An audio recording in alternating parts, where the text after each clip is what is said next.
Hello everyone, very warm welcome to my YouTube channel Academy for Maths. Today we will start exercise 9.2 of R.D. Sharma, lecture number 2, class 12th of integration. तो integration का जो first lecture हम लोगों ने discuss किया था उसमें उसके जो बेसिक फार्मूलाज थे उनको डिस्कस किया था और जो फर्स्ट एक्सरसाइज थी जो बेसिक क्वेश्चंस थे जो आपका मेन जो फार्मूला होता है इंटीग्रेशन का उस पर जो डिपेंड क्वेश्चंस थे उनको सॉल्व किया था। आज हम लोग एक्सरसाइज 19.2 को सॉल्व करेंगे of RD Sharma. RD Sharma की जो एक्सरसाइज 9.2 है 19.2 है उसके क्वेश्चन को सॉल्व करेंगे। वो भी बहुत बेसिक क्वेश्चंस हैं लेकिन उसको हम लोग डिस्कस करते हैं। तो फर्स्ट क्वेश्चन दे रखा है आपका, question number first,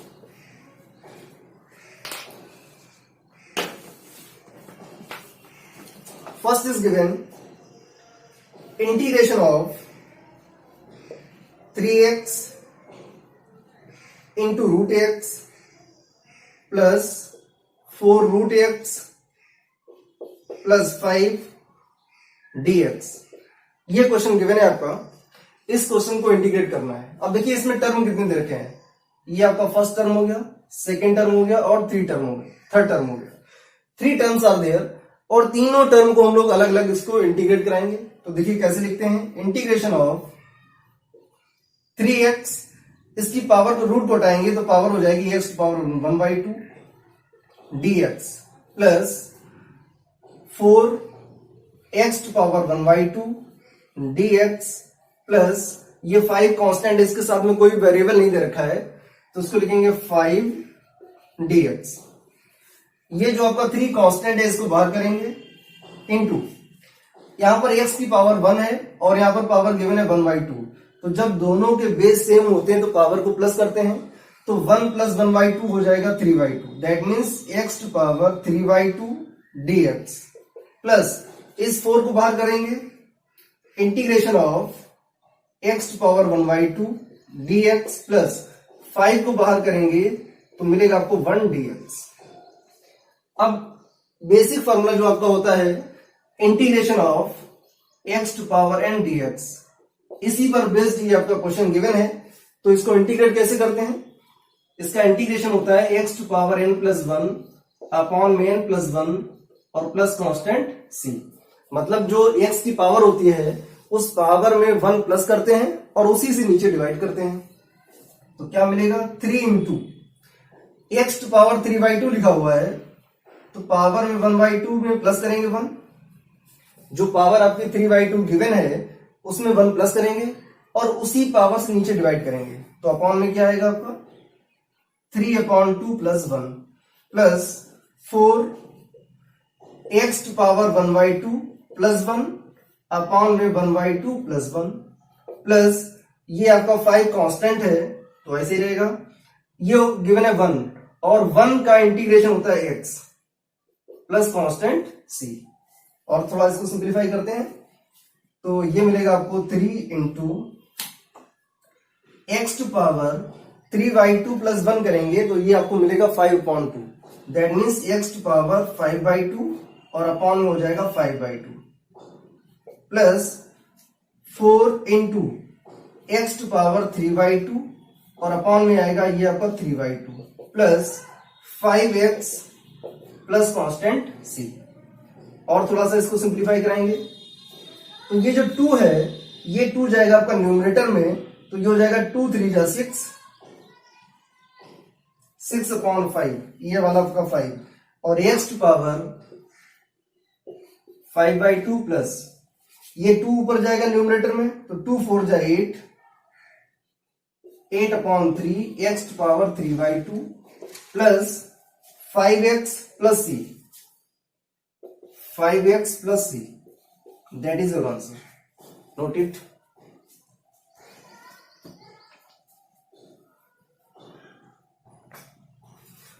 Now question number second. Question number second is given integration of 2 to power x plus 5 upon x minus 1 upon x to power 1/3 dx। इस क्वेश्चन को सॉल्व करेंगे। अब देखिए ये जो 2 आपका है ये एक कांस्टेंट है और उसकी पावर एक वेरिएबल है x, और x के रेस्पेक्ट में ये आपको इसको इंटीग्रेट करना है। तो इसके लिए भी हमने आपको एक फार्मूला बताया था, integration of a to power x dx।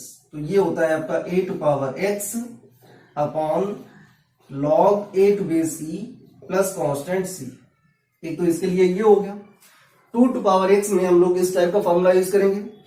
फिर ये गिवन है आपका 1 अपॉन x, तो 1 अपॉन x के लिए भी हमने आपको एक फॉर्मूला बताया था 1 अपॉन x dx, और 1 अपॉन x का इंटीग्रेशन होता है log x और प्लस कांस्टेंट c। तो इस क्वेश्चन में हम इन दो फार्मूलों को यूज करेंगे। देखते हैं पहले इसको, integration of 2 to power x dx, हम तीनों को अलग अलग करेंगे, प्लस ये 5 आपका कांस्टेंट है, इसको बाहर करेंगे, integration of 1 upon x dx minus, ये जो फार्मूला आपका गिवन है इस टाइप के क्वेश्चंस में जो आपका x होता है वो रहता है न्यूमरेटर में, लेकिन यहां पर x जो आपका गिवन है वो डिनोमिनेटर में दे रखा है। तो पहले हम लोग इस x को न्यूमरेटर में लेके जाएंगे, क्या हो जाएगा, integration of x to power, denominator में है तो इसकी पावर है नेगेटिव, सॉरी पॉजिटिव है, और जब इसको न्यूमरेटर में लेके जाएंगे तो इसकी पावर पॉजिटिव हो जाएगी। तो हो जाएगा x to power 1/3 minus 1/3 dx। अब इसको कराएंगे इंटीग्रेट। ये 2 टू पावर x जो गिवन है इसमें यूज करेंगे हम लोग a टू पावर x के टाइप का फॉर्मूला। क्या मिलेगा आपको, a to power x upon log a to base e plus constant c। तो यहां पर a की जगह पर लिखा हुआ है 2, तो क्या मिलेगा आपको,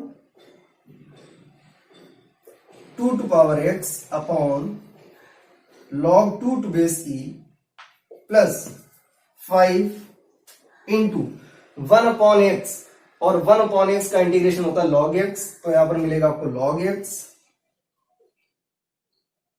minus x to power minus 1/3। तो इसमें क्या होता है, जो पावर होती है उसमें 1 प्लस करते हैं और उसी पावर से डिवाइड करते हैं। तो आपको मिलेगा x to power minus 1/3 plus 1 upon में माइनस 1/3 प्लस 1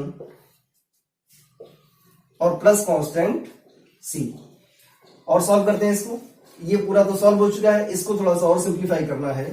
तो आपको मिलेगा 2 to power x upon log 2 to base e plus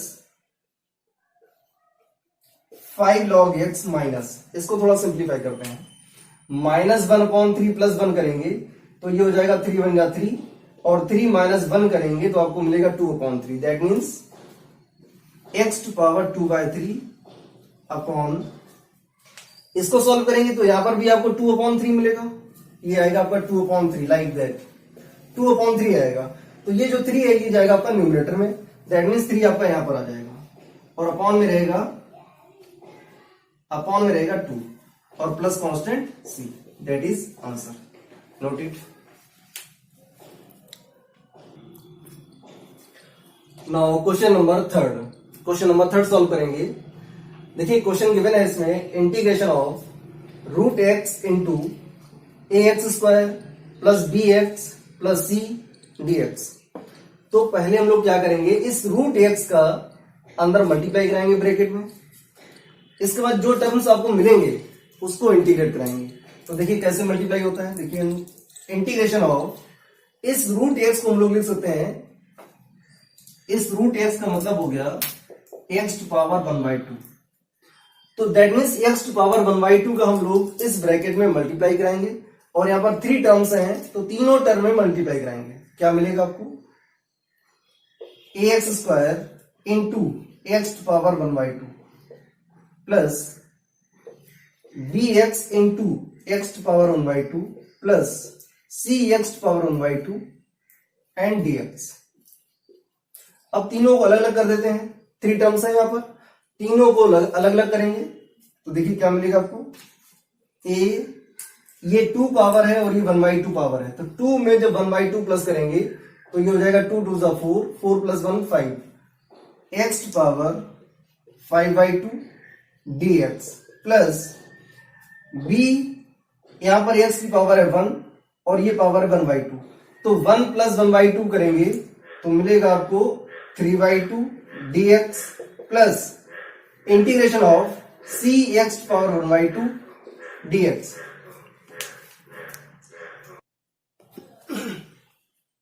अब इसको कराएंगे इंटीग्रेट। देखो क्या मिलता है, a आपका कांस्टेंट है, इसको बाहर करेंगे, into x to power 5/2 plus 1, जितनी पावर होती है उसमें 1 प्लस करते हैं और उसी पावर से हम लोग डिवाइड करते हैं, तो क्या मिलेगा आपको 5/2 प्लस 1 प्लस b कांस्टेंट है, बाहर करेंगे, x to power 3/2 plus 1 upon में आएगा आपका 3/2 प्लस 1 प्लस c कांस्टेंट है into x to power 1/2 plus 1 upon में 1/2 प्लस 1 और प्लस कांस्टेंट c।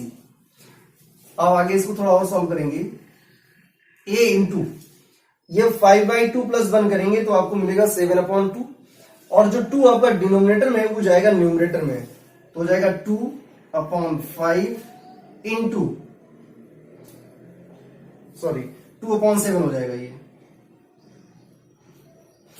5/2 प्लस 1 करेंगे तो 2 बन जा 2 प्लस 5 7, 7/2, ये 2 जाएगा आपका न्यूमरेटर में, तो जाएगा 2a/7 into x to power 7/2 plus इसको सॉल्व करेंगे 3/2 प्लस 1 करेंगे तो आपको मिलेगा 5/2 और ये 2 जो है ये जाएगा आपका न्यूमरेटर में, that means 2b/5 x to power 5/2 plus 1/2 plus 1 करेंगे तो आपको मिलेगा 3/2 और जो 2 होगा वो जाएगा आपका न्यूमरेटर में, तो मिलेगा आपको 2c/3 x टू पावर 3/2 और प्लस एक्चुअली में यहां पर जो कांस्टेंट c, ये c आपका टर्म दे रखा है, तो यहां पर हम कांस्टेंट कोई दूसरा टर्म लेते हैं d, तो यहां पर लिखेंगे प्लस का d, दैट इज आंसर। वैसे हर क्वेश्चन में हम लोग कांस्टेंट c को ऐड करते हैं, लेकिन क्वेश्चन में ऑलरेडी c दे रखा है, कांस्टेंट टर्म c दे रखा है, तो जब हम अदर कांस्टेंट टर्म ऐड करेंगे तो वो हम d ले लेंगे, तो ये आपका d जो होगा ये कांस्टेंट टर्म होगा जो हम लोग पहले से लेते हैं, अलग से लेते हैं, that is answer. Now next question is integration of m/x plus x/m plus m to power x plus x to power m plus mx dx। अब इसमें जितने भी टर्म दे रखे हैं सबको सेपरेट करेंगे, कैसे होगा इंटीग्रेशन ऑफ, ये लिखा हुआ है m/x, इसको हम लोग लिखते हैं m into 1/x dx plus ये x/m लिखा हुआ है तो 1/m को अलग कर देंगे, x dx प्लस इसको अलग अलग करते हैं, integration of 1/m x dx plus ये हो जाएगा आपका m to power x dx plus integration of x to power m dx और प्लस mx dx। अब कराते हैं इंटीग्रेशन, तो ये जो आपका m दे रखा है ये कांस्टेंट टर्म है, इसको बाहर करेंगे इनटू 1/x और 1/x का इंटीग्रेशन होता है log x, तो यहां पर आएगा आपका log x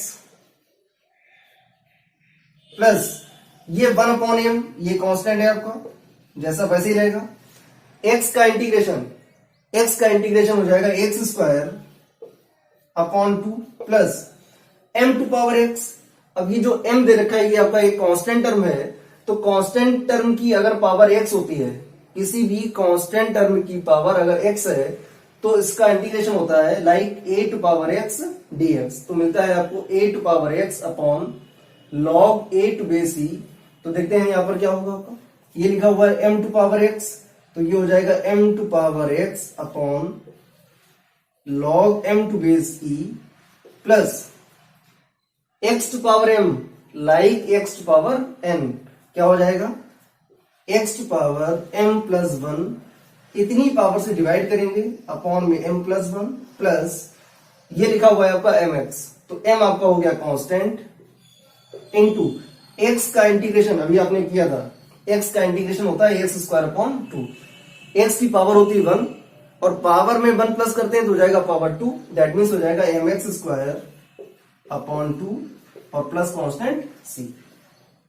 तो ये आपका आंसर आ गया finally m log x plus इसको हम लोग लिख सकते हैं x² अपॉन 2 का मल्टीप्लाई m में कराएंगे तो मिलेगा आपको 2m प्लस ये आपका जैसा वैसे ही रहेगा m to power x upon में log m to base e plus 1 upon इसको अलग कर सकते हैं m plus 1 into x to power m plus 1 और plus m upon 2 x² plus constant c। That is answer, note it.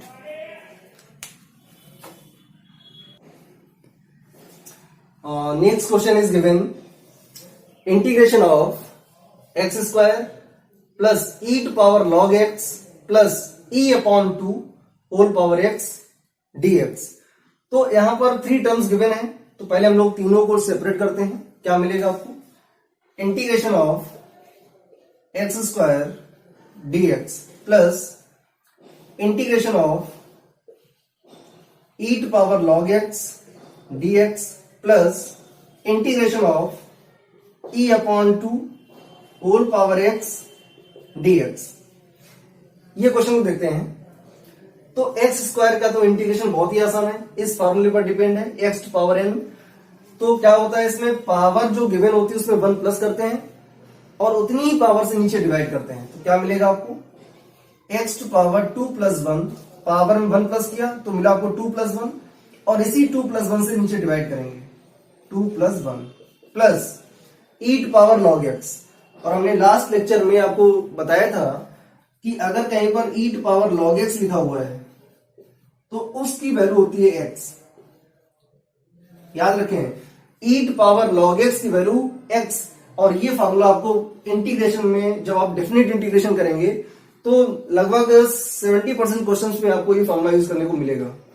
तो e to power log x कहीं पर भी अगर आपको दिखता है तो e to power log x की वैल्यू होती है x। तो यहां पर लिखा हुआ है e to power log x, तो e to power log x को रिप्लेस कराएंगे x से, तो यहां पर हो जाएगा integration of x dx plus ये लिखा हुआ e upon 2x।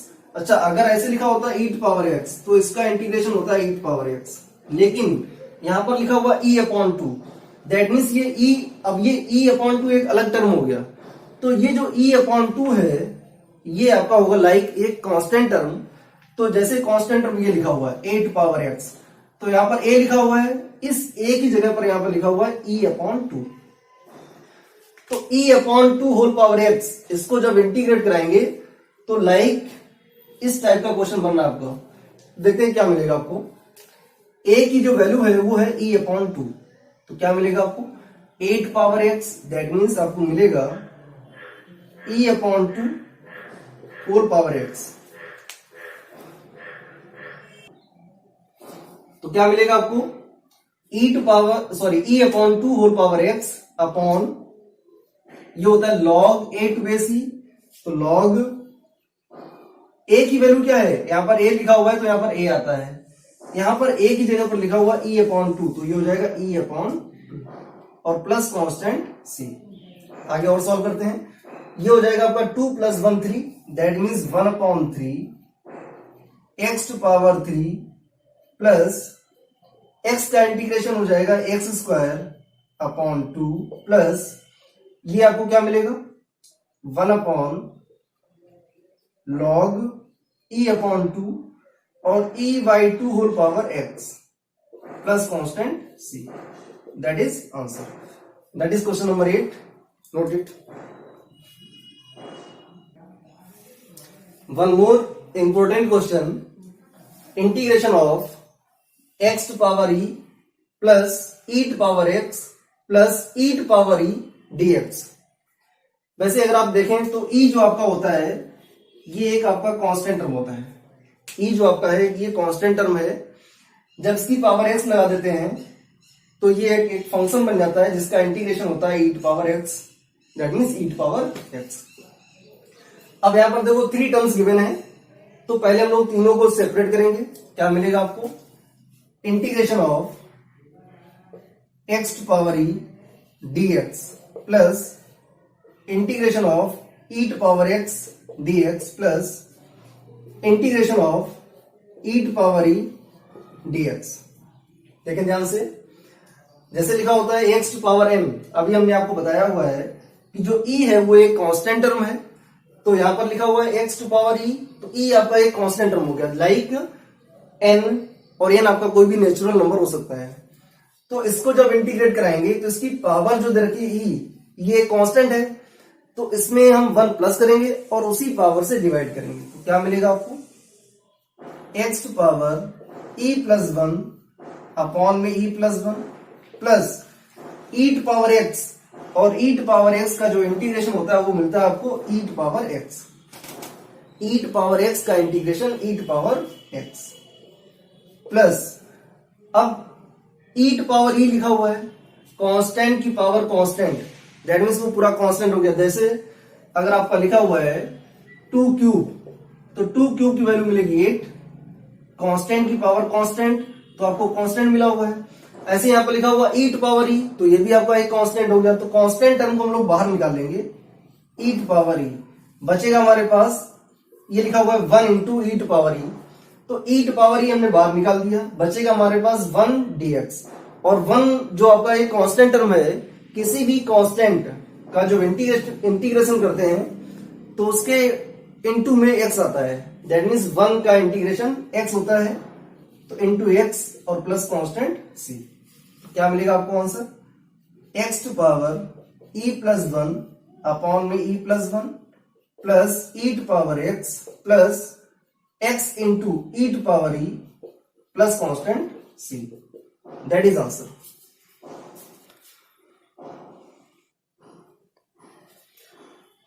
Now next question is integration of 1 minus cos 2x upon में 1 plus cos 2x dx। इसको कैसे करेंगे इंटीग्रेट? तो पहले इसको हम लोग सिंप्लीफाई करते हैं। देखिए कैसे सिंप्लीफाई होगा। इंटीग्रेशन ऑफ 1 माइनस, कल हमने आपको कुछ फार्मूलाज डिस्कस किए थे ऑफ ट्रिग्नोमेट्री, तो अगर cos 2x के पहले माइनस साइन लगा हुआ है तो cos 2x के फार्मूले को हम लोग साइन के टर्म में ब्रेक करते हैं। तो क्या मिलेगा आपको?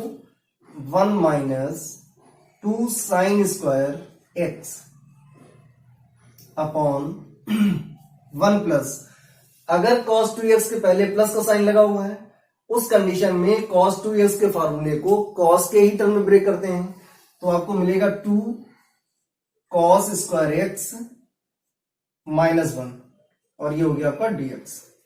ये -1 और ये +1 कैंसिल हो जाएगा आपका।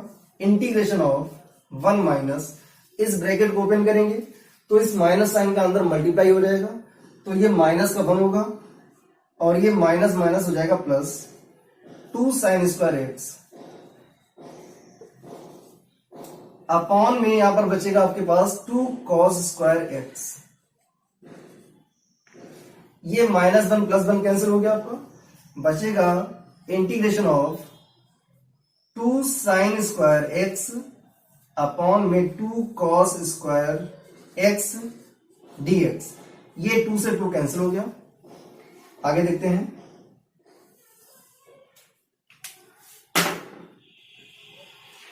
बचेगा sine square x upon cos square x, that means integration of sine square x upon cos square x बनेगा आपका tan स्क्वायर x, तो integration of tan square x dx। और फॉर्मूले जो हमने आपको लिखाए हुए हैं उसमें हमने आपको लिखाया हुआ था कि tan स्क्वायर x का जो इंटीग्रेशन होता है वो होता है sec x, तो tan स्क्वायर x का इंटीग्रेशन नहीं होगा, तो क्या करेंगे? एक आइडेंटिटी होती है आपकी sec square x is equal to 1 plus tan square x। sec square x is equal to 1 plus tan square x। अब यहां से हम लोग tan स्क्वायर x की वैल्यू निकालेंगे तो आपको मिलेगा sec square x minus 1 is equal to tan square x। तो ध्यान रखें इंटीग्रेशन के क्वेश्चन में अगर कहीं पर भी tan स्क्वायर x आता है तो tan स्क्वायर x को हम लोग रिप्लेस कराएंगे sec स्क्वायर x माइनस 1 से। क्यों? क्योंकि tan स्क्वायर एक्स का इंटीग्रेशन नहीं होता है। तो tan स्क्वायर एक्स को रिप्लेस कराएंगे sec स्क्वायर एक्स माइनस 1 से, तो आपको मिलेगा sec square x minus 1 dx। अब sec स्क्वायर एक्स को कराएंगे इंटीग्रेट, तो sec स्क्वायर एक्स का इंटीग्रेशन होता है tan x, तो ये मिला आपको tan x माइनस 1 कांस्टेंट है और 1 का इंटीग्रेशन होता है x, तो माइनस का x और plus constant c। That is your answer. Note it.